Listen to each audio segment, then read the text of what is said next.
Bonjour tout le monde et bienvenue dans l'agence concept Linda Déco. Alors aujourd'hui je vais répondre à la problématique comment aménager son salon. Le salon, on lui demande d'endosser plusieurs fonctions et il faut que ça soit harmonieux. Dans cette vidéo, je vais vous donner 4 étapes à respecter pour réussir l'aménagement de son salon et d'autres vidéos suivront pour compléter cette vidéo. Pour ceux qui ne me connaissent pas encore, je m'appelle Linda Tsabazi Azoni, je suis décoratrice et architecte d'intérieur. Je vous poste une vidéo déco tous les samedis à 13 h sur ma chaîne YouTube et ma page Facebook. Pour ceux qui ne sont pas encore abonnés, abonnez-vous pour ne rien rater sur mes prochaines vidéos.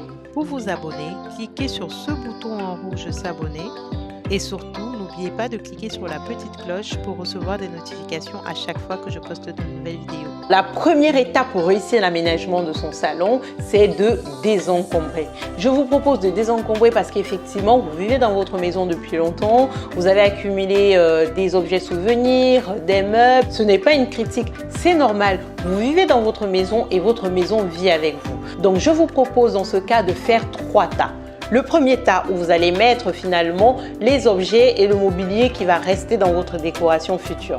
Le deuxième tas, vous allez mettre des objets et des meubles que vous allez rénover pour les remettre au goût du jour.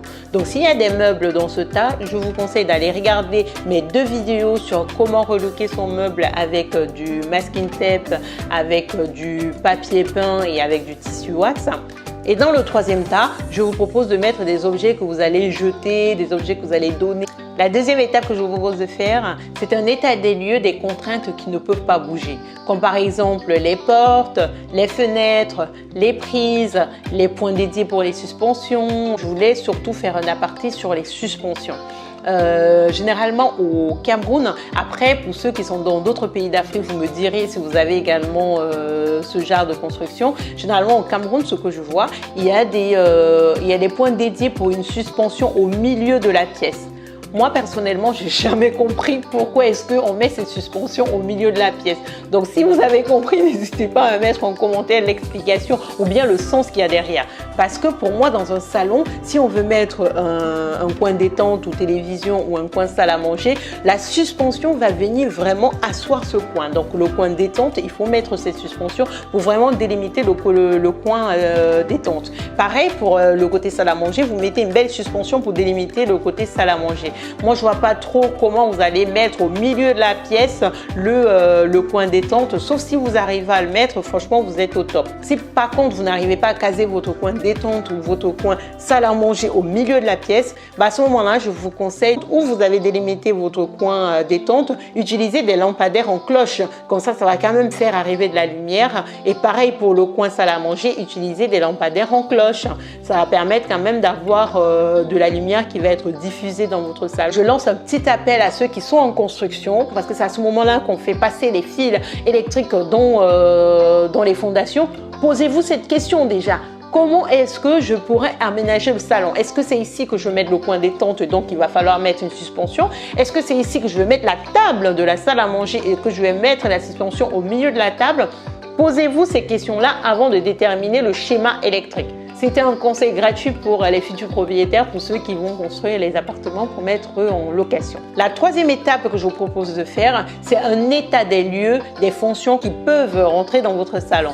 Comme par exemple le coin détente ou le coin télévision, le coin bureau, le coin salle à manger, le coin jeu, le coin lecture et bien sûr ces fonctions dépendent bien évidemment de vos mètres carrés. Pour déterminer les fonctions de votre salon, il faut faire attention à l'ergonomie. Ce qui est important en ergonomie, c'est de trouver les bonnes dimensions de vos canapés, de vos tables, bref de vos mobiliers pour votre espace. La quatrième étape, c'est de pouvoir agencer ces fonctions dans votre salon, c'est-à-dire un coin, une fonction. Alors, comment le faire?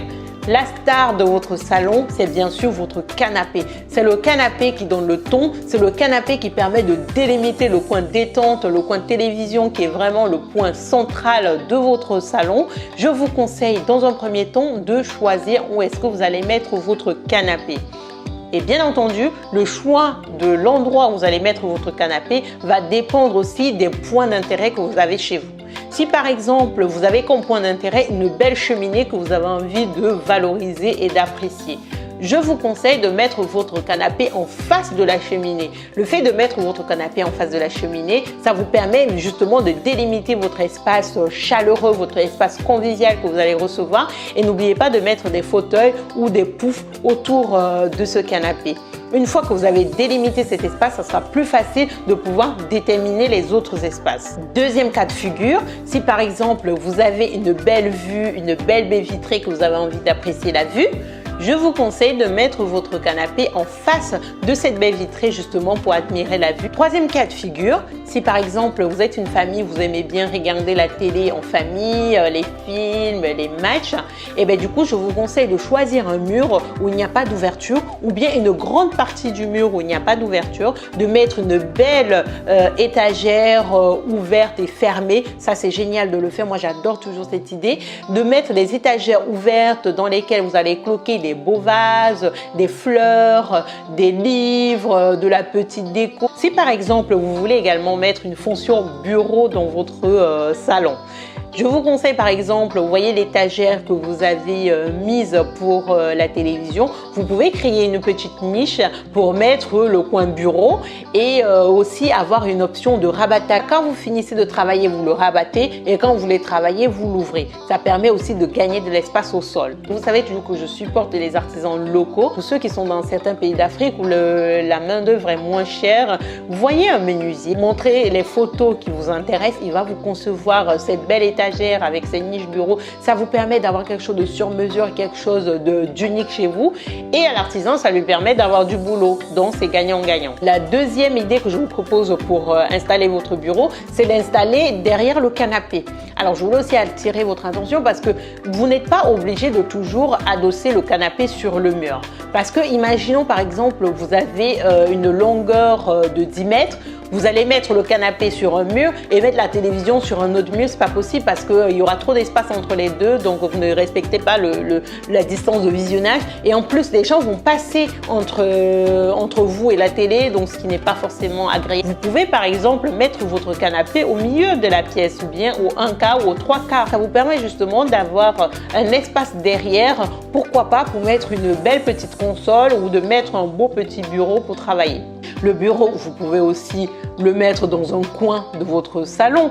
Donc, vous n'allez pas me dire que dans votre salon, il n'y a pas ce petit coin où vous pouvez installer ce petit bureau. Et pareil, si vous ne le trouvez pas dans le commerce, vous voyez un menuisier qui va vous faire un beau coin bureau. La troisième fonction que vous pouvez mettre aussi, c'est le coin lecture.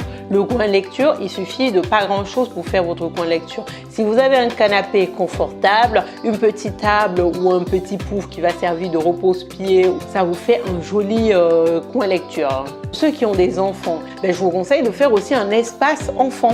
Et il y a des astuces justement pour faire cet espace enfant. Imaginez par exemple un coin de votre salon où vous avez mis une belle petite console comme celle-ci et posé par exemple de la petite déco, des fleurs, des vases, des cadres. Et dans la commode, ce sont des espèces de niches que les enfants vont pouvoir ouvrir pour jouer. Et une fois qu'ils ont fini de jouer, ils rabattent le meuble de manière à ce qu'il n'y ait plus rien qui traîne, ni vu ni connu, ça devient une console. Et une fois de plus, le menuisier, c'est vraiment votre meilleur ami pour réaliser ce genre de console. Voilà en gros les 4 étapes que vous devez mettre en place pour aménager de manière optimale votre salon. Si tu as aimé la vidéo, n'hésite pas à me mettre un pouce vers le haut. N'hésite pas à mettre en commentaire tes questions sur ton salon. Je répondrai à ces questions dans mes prochaines vidéos. N'hésite pas aussi à partager bien sûr ma vidéo sans modération.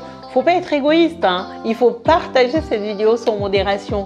Comme je vous dis souvent, mes vidéos, ce sont les colas. Donc, vous pouvez les partager partout, sur votre mur, à des amis, dans vos groupes. Bref, franchement, partagez-la sans modération. Et n'hésite pas aussi à t'abonner si ce n'est pas encore fait et surtout à déclencher la petite cloche sur YouTube pour avoir des notifications à chaque fois que je poste de nouvelles vidéos. Moi, je te fais des gros bisous et je te dis à samedi prochain pour la prochaine vidéo. Au revoir!